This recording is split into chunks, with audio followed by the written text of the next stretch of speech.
Ya, bismillah, assalamualaikum warahmatullahi wabarakatuh. Kembali lagi channel ini di Bimbingan Belajar Aroyan. Nah, di video kali ini kita akan melanjutkan pembahasan ke SMMI Matematika Terintegrasi tahun 2022 untuk tingkat provinsi bagian yang ke-7.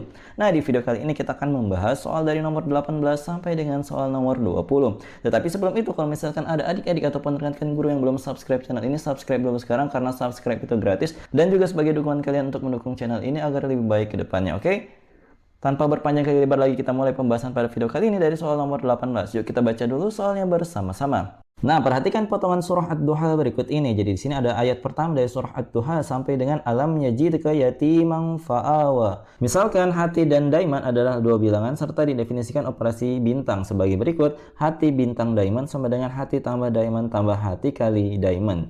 Jika A adalah banyaknya bacaan mat badal dan B banyaknya bacaan mat tobi'i pada potongan surah di atas, maka bilangan hati yang memenuhi hati bintang diamond sama dengan B adalah titik-titik. Nah, untuk menyelesaikan soal ini tentunya kita akan menganalisa banyaknya mat badal dan juga mat tobi'i yang ada di surah Ad-Duha ayat 1 sampai 6 ini, dengan catatan bahwa mat tobi'i ini adalah mat biasa, di mana ketika huruf hijaiyah bertemu dengan alif, ya atau waw. Nah, kemudian untuk mat badal itu adalah termasuk bagian dari mat tobi'i yang lebih dikhususkan untuk hamzah jika bertemu dengan salah satu dari tiga huruf mat, yaitu alif, ya, dan juga waw. Nah, di sini diketahui A tadi adalah mat badal, kemudian B adalah mat tobi'i. Nah, kemudian di sini saya berikan warna khusus untuk mat badal ini, saya berikan warna titik biru pada surah Ad-Duha ini. Kemudian untuk yang mat tobi'i akan saya beri warna merah, yang sebagaimana kalian bisa lihat di sebelah kiri bawah. Nah, di sini sudah saya beri tanda sebagai tidak lama kita menjelaskannya. Jadi perhatikan, kita mulai analisa dari yang ayat pertama. Di sini untuk ayat pertama Wad-Duha. Jadi di sini ada ketemu huruf H dengan alif, maka ini adalah mat tobi'i biasa. Nah, selanjutnya untuk yang ini idza. Jadi di sini idza kan za ketemu dengan alif. Jadi di sini adalah mat tobi'i biasa. Kemudian saja. Nah, di sini ketemu jim dengan juga alif. Jadi ini adalah mat tobi'i seperti biasa. Kemudian kita lanjut ke ayat ketiga. Di sini ada huruf ma ketemu mim dengan alif, maka ini adalah termasuk mat tobi'i juga. Jadi diwarnai merah.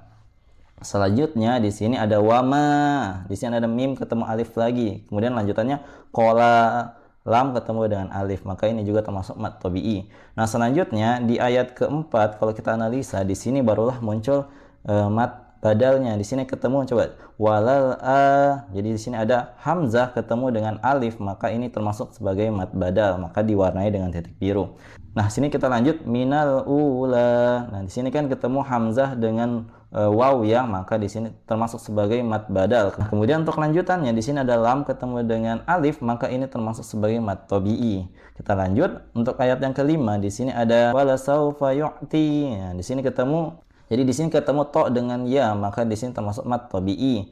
Kemudian lanjutannya di bagian akhir fatarodo. Nah, di sini ada do ketemu dengan alif, maka ini termasuk mat tobi'i. Kemudian di akhir ayat ke-6 alam yajidka yatimang fa'awa. Jadi di sini ada hamzah ketemu dengan alif dan juga ada waw ketemu dengan alif yang termasuk dengan kategori yang pertama tadi adalah mat badal. Jadi yang ini mat badal, kemudian yang terakhir adalah mat tobi'i.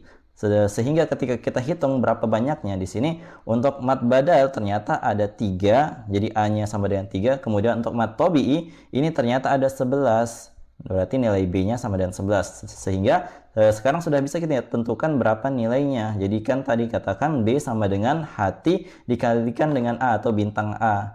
Maka di sini kita jabarkan menurut pengertiannya tadi, maka sama dengan hati tambah A tambah hati kali A. Maka di sini yang kita ganti adalah yang ini dulu, nilai B-nya. Nilai B-nya adalah 11.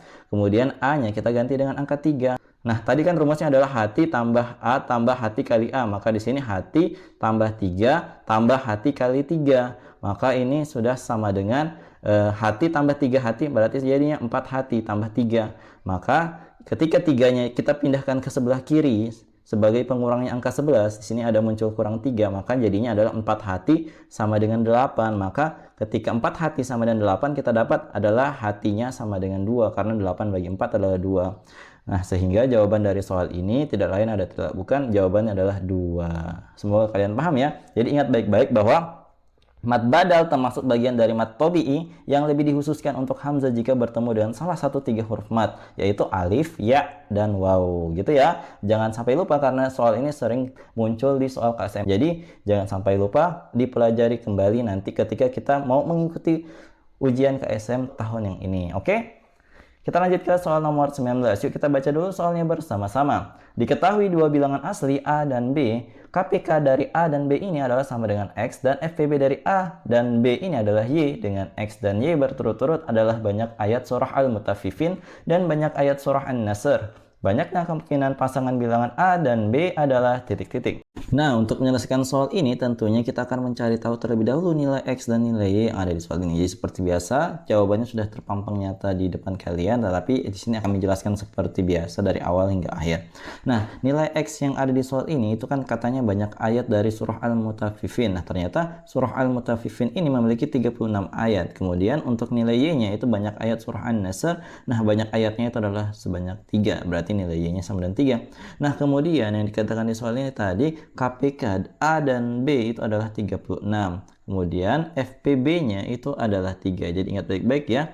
Nah, kemudian dengan memanfaatkan info KPK dan FPB dari nilai A, B ini, kita akan mencoba untuk mencari banyaknya pasangan P dan Q yang merupakan bilangan yang relatif prima. Apa sih artinya relatif prima yang ada di sini? Relatif prima itu adalah P dan Q ini memiliki FPB-nya itu 1.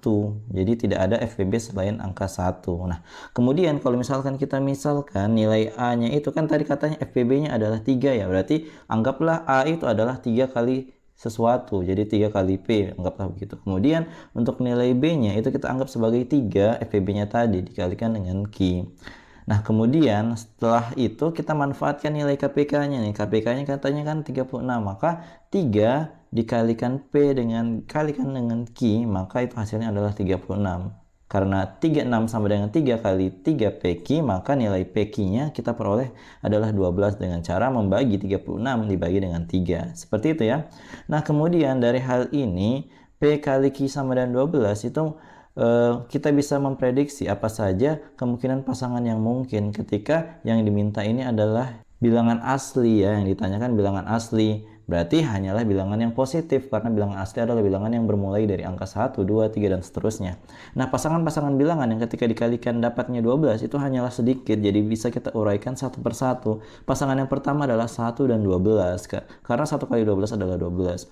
Lanjut, yang berikutnya adalah 3 kali 4, 3 kali 4, 12 juga. Nah, pasangan berikutnya itu 4 kali 3. Nah, kenapa 3 kali 4 dan 4 kali 3 itu dibedakan? Karena di sini kan yang dibilang nilai P dan Q. Jadi untuk yang 3, 4 itu berarti P-nya 3, Q-nya 4. Sedangkan kalau yang 4, 3 berarti P-nya 4, Q-nya 3. Seperti itu. Begitu juga berlaku untuk yang 12, 1. Berarti P-nya 12, Q-nya 1. Jadi sehingga banyaknya pasangan yang memenuhi syarat dari soal ini, dari soal nomor 19 ini adalah 4 pasangan bilangan. Apa saja? 1, 12, 3, 4, 4, 3, 12, 1. Seperti itu. Jadi jawabannya jelas adalah 4 pasang bilangan. Semoga kalian paham ya. Oke, kita lanjut ke soal berikutnya. Nah, di soal nomor 20 ini, yuk kita baca dulu soalnya bersama-sama. Rofik mendaftar banyaknya bacaan ikhfa hakiki pada setiap surah dari surah Al-Ma'un sampai dengan surah An-Nas. Median dari data yang dicatat Rofik adalah titik-titik. Nah, untuk menyelesaikan soal ini tentunya kita harus memahami terlebih dahulu apa sih ikhfa hakiki yang dimaksud di sini. Nah, ternyata ikhfa hakiki adalah hukum bacaan ketika nun mati atau tanwin bertemu dengan huruf ikhfa. Nah, huruf-huruf ikhfa itu apa saja? Nah, huruf-huruf ikhfa itu terdiri atas 15 huruf hijaiyah, yaitu huruf kaf, qaf, fa, zo, to, do, zo, shin, sin, za, zal, dal, jim, tha, dan juga ta. Itu dia tadi 15 huruf hijaiyah yang termasuk sebagai kategori huruf-huruf ikhfa. Nah, kita akan membahas atau menganalisa satu persatu surah dari surah Al-Ma'un sampai dengan surah An-Nas. Ada berapa sih masing-masing surah ini hukum bacaan ikhfa hakiki di dalamnya. Kita mulai dari surah Al-Ma'un. Nah, ternyata setelah kita lihat pada surah Al-Ma'un yang ada di layar ini, hanya ada satu hukum ikhfa hakiki yang di dalamnya, yang ditunjukkan oleh huruf yang berwarna hijau di ayat kelima. Nah, di sini ada huruf nun ketemu dengan huruf shad yang merupakan salah satu huruf-huruf ikhfa hakiki. Oke, kita lanjut ke surah berikutnya, yaitu surah Al-Kafirun. Nah, ternyata setelah kita analisa dari surah Al-Kafirun ini, dari ayat pertama sampai ayat yang ke-6 itu terdapat dua hukum ikhfa hakiki di dalamnya, yang mana saja itu ditunjukkan oleh huruf berwarna hijau di ayat ketiga dan ayat kelima. Untuk ayat ketiga di sini ada nun sukun ketemu dengan ta. Nah, ta ini kan merupakan huruf-huruf ikhfa hakiki tadi ya, berdasarkan penjelasannya. Nah, kemudian untuk ayat kelima juga sama, ada nun sukun ketemu dengan ta, maka ada dua hukum ikhfa hakiki pada surah Al-Kafirun. Kita lanjut untuk surah An-Nasr. Setelah kita lihat bahwa di surat An-Nasr ini ada satu hukum bacaan ikhfa hakiki yang berada di antara ayat kedua dan ayat ketiga. Yang mana itu? Yang ini ada tanwin atau nun sukunnya. Tanwin ini bertemu dengan fa. Fa adalah salah satu huruf ikhfa gitu ya. Oke, kita lanjut untuk surah Al-Lahab. Nah, di surah Al-Lahab ini ternyata juga hanya ada satu hukum ikhfa hakiki di dalamnya, yang ditunjukkan oleh huruf yang berwarna hijau di ayat ketiga. Di sini ada tanwin ketemu dengan za gitu ya. Nah, kita lanjut ke surah Al-Falaq. Ternyata di surah Al-Falaq ini ada 4 hukum bacaan ikhfa hakiki di dalamnya, yang ditunjukkan oleh huruf berwarna hijau di ayat kedua, 3, 4, dan 5. Nah, ternyata di sini keempat-empatnya itu adalah hukum bacaan ikhfa hakiki ketika nun sukun bertemu dengan shin. Semuanya sama, hanya posisinya yang berbeda.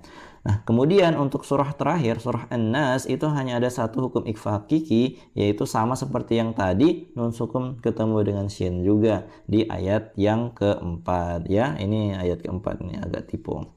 Nah, itu dia tadi banyaknya hukum bacaan ikhfa hakiki mulai dari surah Al-Ma'un hingga surah An-Nas yang dimaksud di soal ini. Nah, selanjutnya ketika kita daftarkan data-data tersebut, banyaknya hukum ikhfa hakiki dari surah Al-Ma'un sampai dengan surah An-Nas itu seperti yang muncul pada tabel di sebelah kanan. Di sini sudah saya data. Al-Ma'un itu 1, Al-Kautsar itu tidak ada, Al-Kafirun itu 2, An-Nasr itu 1, Al-Lahab itu 1, Al-Ikhlas itu 0, Al-Falaq itu 4, dan An-Nas itu 1. Jadi Al-Kautsar dan juga Al-Ikhlas sengaja tidak kami tampilkan memang karena tidak ada di situ hukum bacaan ikhfa hakiki di dalamnya. Kalau misalkan kalian mau cek sendiri itu silakan.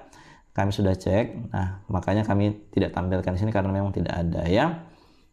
Nah, kemudian apa yang harus kita lakukan setelah kita mengetahui data dari banyaknya bacaan ikhfa hakiki dari masing-masing surah Al-Ma'un sampai dengan surah An-Nas ini? Maka kita akan mencari median dari data tersebut. Seperti biasa, kalau mau mencari median, kita harus mengurutkannya dulu data tersebut dari yang terkecil hingga yang terbesar. Jadi data yang terurut itu yang mana? Ini data yang terurutnya 0, 0, 1, 1, 1, 1, 2, 4. Nah, ketika sudah terurut seperti ini namanya median. Median itu kalau misalkan kalian lupa, median itu adalah data tengah.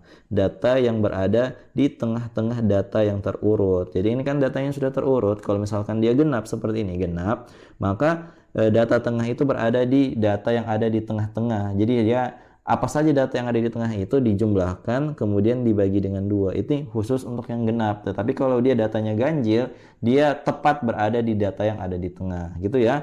Sehingga untuk yang ini 1 tambah 1 kan 2. Maka kita peroleh sini 2 per 2. Jadi jawabannya adalah 1. Maka kita peroleh median dari data ini adalah 1. Jadi jawaban nomor 20 tidak lain dan tidak bukan adalah 1.